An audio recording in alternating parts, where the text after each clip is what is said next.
What's up, guys? Gabagoo. So, patch notes. I know we're a little late to the game on this, a couple days late.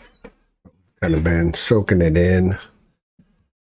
There's a lot to be said about this. We have listened to what other people have said about this. Everybody's talking about the Barbarian, and we play Barbarian.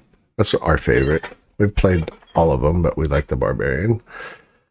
And everybody keeps saying charge, charge, charge. Yeah, that's probably correct. It's probably going to be charged. But if you read this right here, we're excited to see what players can accomplish with the new unique items for Barbarians, Rand, Druids, Lightning Storm, and Sorcerer's Meteor. From what I hear, nobody really likes the Sorcerer's Meteor. I mean, these are all the classes that nobody really plays, or the builds that nobody plays on those classes. So even though charge is probably going to be king this season, keep an eye out for these builds. Barbarian Rand is what I'm going to keep my eye out on and see if they're pushing it. If they want it to happen, they're going to make it happen. They want people to play anything other than Whirlwind. Of course, that was clear last season. Probably clear this season. I don't know when they're going to let us play Barb, but it sure would be nice if they did that, the Whirlwind sometime. So keeping that in mind, they're pushing for Barbarian Rand. So even though you might want to play charge, keep that in mind. Everybody's been talking about the Pain Gorger's gauntlets. Their basic skill multipliers, 100 to 200%. If you take that and combine it with the aspect of adaptability,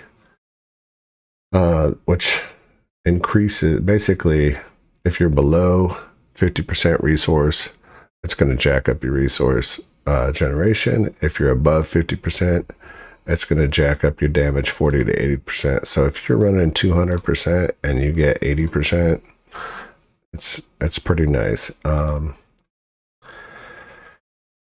Juggernaut aspect, another defensive. Is it going to be good? Who knows? Who knows? We'll see how it plays out, if it's viable with everything else.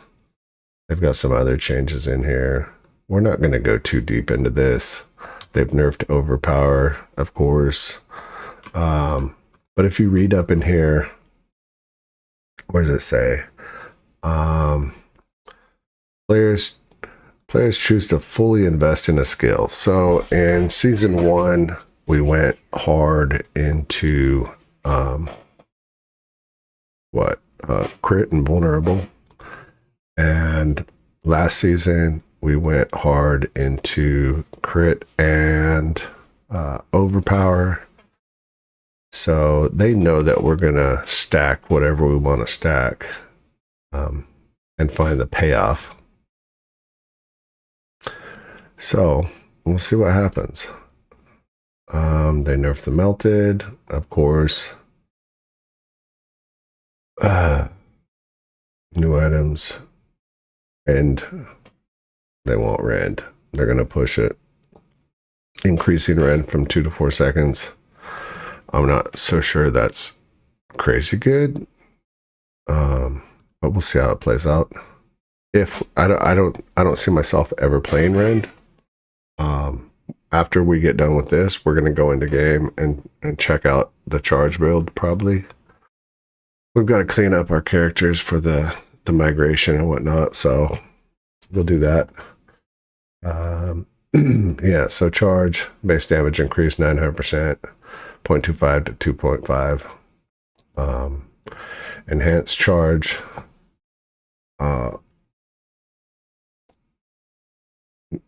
Terrain impact's cool, increases the damage, but now it's finally not necessary to reduce the cooldown, which is handy for on the bosses, of course, which they say right there. The bump and leaps damage, which could be good.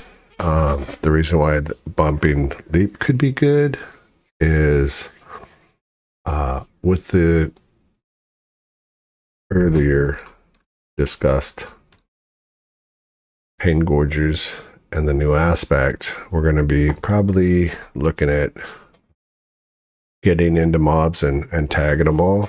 And then, I don't know, flurry, whatever, some basic skill, we'll figure it out. And do it as much damage as we can. So I could see like charge, leap, all these abilities that are non-basic to cause us to mark all these mobs while we attack. You're going to want rotations. So we'll see how that goes. Brute force, blah, blah, blah. Walking arsenal. They're still trying to push walking arsenal. I personally hate walking arsenal. Hate's a strong word. I rarely use it. I feel like that's them trying to make it more complex, more engaging, I guess. I can understand that, but I don't want to spend all my time looking at buff icons, so I won't be playing that. Unconstrained berserk damage increased from 60 to 100%. That's good. Not enough, in my opinion, to make it viable. We'll see. We'll see how it plays out with everything else. We never know how everything's going to work out until we actually play it. Gushing wounds. Nice.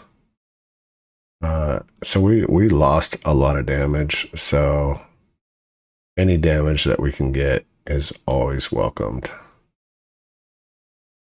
Let's see, what else is up here? Martial glyph is working better, so they changed that out.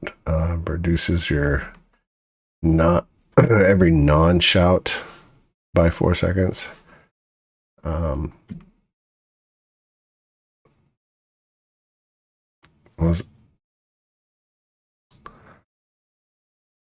I'm not sure.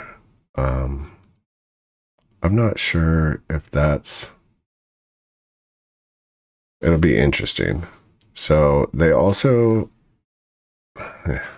right down here, they also changed the aspect of Echoing Fury, which was a staple on all of our rings. And you got rage from each of your shouts. Now you get a lot of rage from just one. So I'm not sure if we're going to have to do like a slow rotation through our shouts to make all this work. We'll see how that plays out as well. Got by goo. Limitless rage. Damage bonus now has a 5-second duration to be used. They're doing that on a lot of this stuff. And it makes sense that you don't just sit there and walk around with them, but it was still pretty nice to have them loaded up. Unless you're these guys that are going out and setting it all up and going and doing one big hit, which, you know, they deserve to do it if they spend 10 or 15 minutes doing this. I guess. It's not how I like to play. I play for fun. I don't play for the crazy stuff, but it is fun to do the crazy stuff too sometimes. Limitless rage gets a 5-second duration. There's going to be a lot of 5-second durations.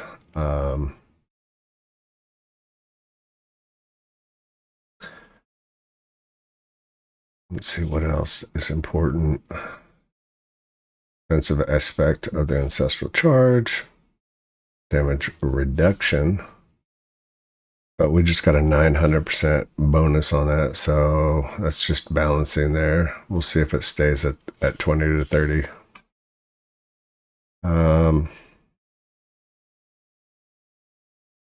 We've not read all of this. See, there's another one, Red Ring of Fear, 5-second duration.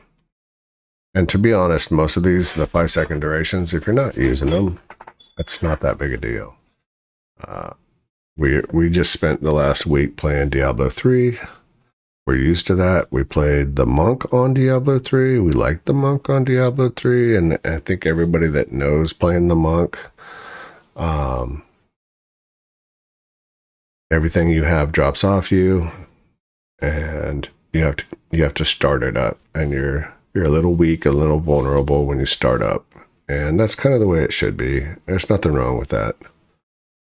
Would it be nice to have it carry over? Yeah, but I mean, there's a lot of things that are way overpowered in this game. Snapshotting is broken. I hope they fix that. There's just a lot. And so having stuff reset, there's nothing wrong with that. It's all balance. They got a bunch of changes to, I mean, it's a long list. It's a long list. We're not going to go through the other builds because we don't really play the other builds. What else is on here? Gameplay. Tide's going to be an hour rotation with a 5-minute gap. So 55 minutes of play with 5-minute down. I guess I don't really get that 5-minute gap, but maybe there's something there for that. Distilled fears, blah, blah, blah. Purified sigils, blah, blah, blah. Scrolls of escape, we don't care. We don't play hardcore. We're casual players.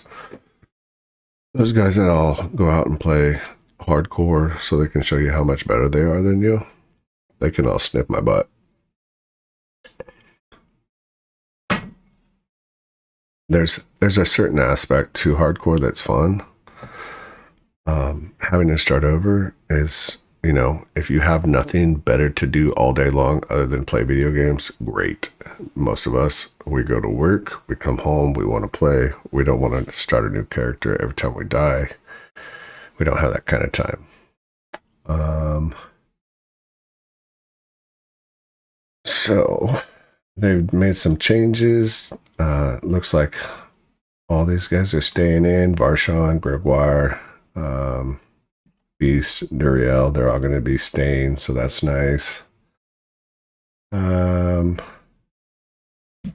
Nightmare Dungeon item levels are going to scale, which is nice.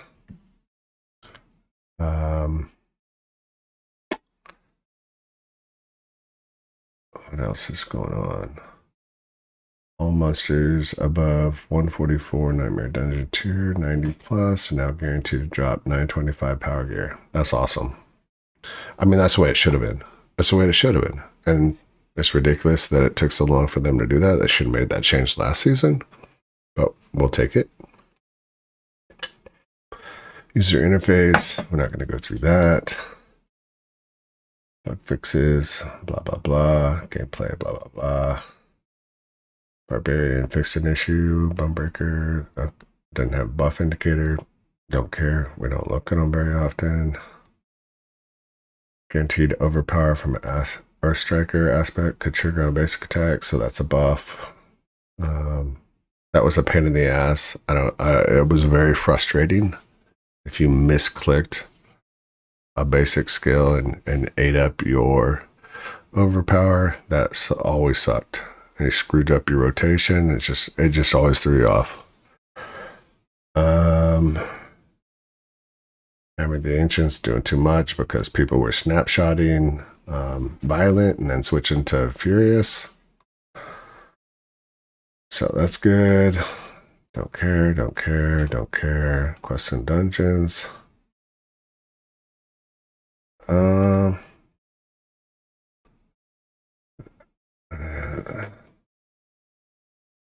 Yeah. So all in all, it's some pretty good changes. We're going to go clean up our account right now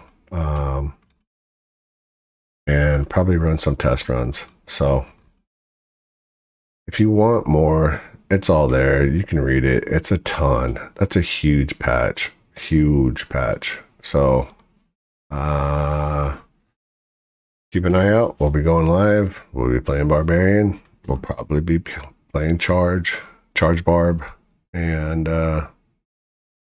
see you out there. Battle tag, Necrotog Pound 1209. That's my battle tag. You want to play? We'll play. You want to level? We'll level. You need help? Ask me. I do work. I'm not one of these stay-at-home grads. And but I do try hard when I can. All right, guys. Those are patch notes for the Barbarian. We'll see you next time. Like and subscribe on however you viewed us. We're on X, aka Twitter. We're on YouTube. We're on Twitch, and